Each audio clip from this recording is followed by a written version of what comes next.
Mr. Allen, Mike Yes. Dunsmore, NBC Sports Hey, Mike, Radio. how you doing? Good to see you, Mike. I'm doing excellent. I want to ask you about your brother. Yes. Your younger What brother. about Damon Allen? Most Americans don't know. Yes, I'm from he Toronto. They don't, yeah, they have Most no Americans idea. don't know that your younger brother is the second greatest passer in pro football history. Yes. He wasn't able to succeed at the NFL level, but he was so great at the Well, CFL I gotta tell you level. what, timing's everything.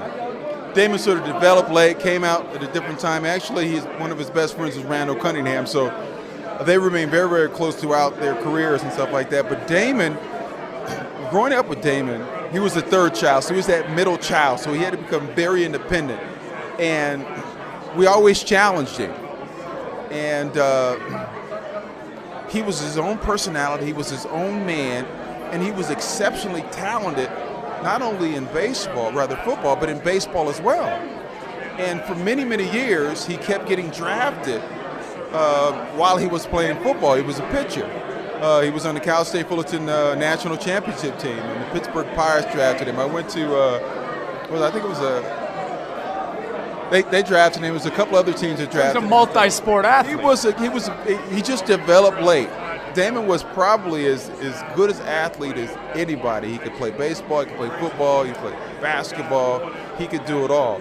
So I was so proud of him that he went his own path and made a name for himself in Canada. And he did such a great job at that, and he did it in such a way that, if your brother, you're proud. If you're a father and he's your son, you're proud. He's a great brother. So I'm glad you mentioned that. I say I'm lobbying for him to get into the Pro Football Hall of Fame. He should be in there. It's the Pro Football Hall of Fame. You're absolutely right. I think there's this. Everybody thinks it's the National Football League Hall of Fame, and we have to somehow recognize other players.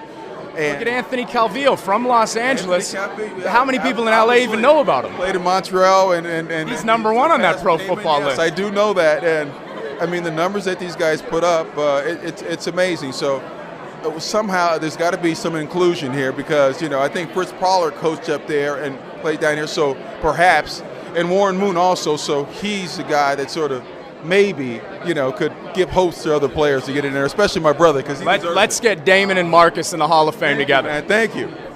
NBC Sports Radio.